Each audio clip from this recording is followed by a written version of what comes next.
அனைவருக்கும் வணக்கம். பிரம்ம சரோவர் அப்படிங்கிறது குருக்ஷேத்ரா ஹரியானாவில் இருக்கிற ஒரு இடம். இது மனுஷாலால் உருவாக்கப்பட்ட ஒரு குளம். 3600 அடி நீளம், 1500 அடி அகலம், 45 அடி ஆழம். அவ்வளவு ஆழமான ஒரு குளம்.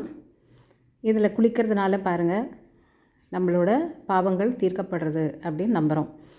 இங்கேயே இந்த கீதா உபதேசம் பண்ணின ஸ்டாச்சு அதுவும் க்ரியேட் பண்ணியிருக்கா. அப்படியே 5 குதிரை பூட்டின ஒரு தேர், அதில் சாரதியாக கிருஷ்ணர் இருக்கார். அவர் பாரத போகிறப்போ அர்ஜுனனோட கூடவே இருந்து கீதா உபதேசம் பண்ணி அந்த போர் நல்லபடியாக முடியறதுக்கு அனுகிரகம் பண்ணார். இந்த கோவிலுக்கு, இந்த ஸ்டாச்சுக்கு பக்கத்துலேயே ஒரு கோவில் இருக்குது, காத்தியாயனி டெம்பிள் அப்படின்னு. அங்கே அம்பாள் இருக்கா, அருள் பாலிக்கிறா. இங்கே நிறைய சன்னதிகள் இருக்குது. வசந்த நவராத்திரிங்கிறதுனால ரொம்ப விசேஷமான ஒரு அலங்காரம். எல்லா இடத்துலையும் இந்த மலர் அலங்காரம் ரொம்ப அழகாக இருக்குது. இந்த கோவிலை பார்த்து முடித்ததுக்கப்புறம் பார்த்தோன்னாக்கா, திரௌபதி தினமும் ஸ்நானம் பண்ணின, திரௌபதி ஸ்நானம் பண்ணின ஒரு கிணறு இருக்குது.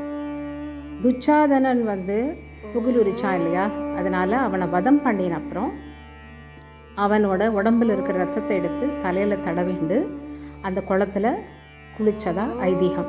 அந்த குளமும் நம்ம இங்கே பார்க்க போகிறோம். இப்போ அடுத்தது இது ஒரு பக்தை சொல்கிறாங்க. இங்கே ஒரு விசிட்டர் சொல்கிறாங்க என்னன்னு சொல்லிட்டு அதையும் கேளுங்க. சபதம் பண்ணி இது பேர் பிரம்ம சரோவர்னு பேர். இந்த கணத்தில் தான் திரௌபதி குளிச்சா.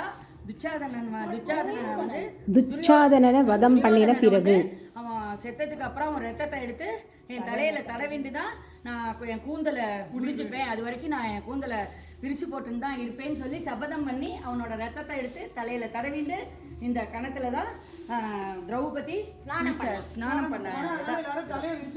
அதனாலதான் எல்லாரும் தலையை விரிச்சு போட்டு நடக்க கூடாதுங்கிறான். ஓகேவா?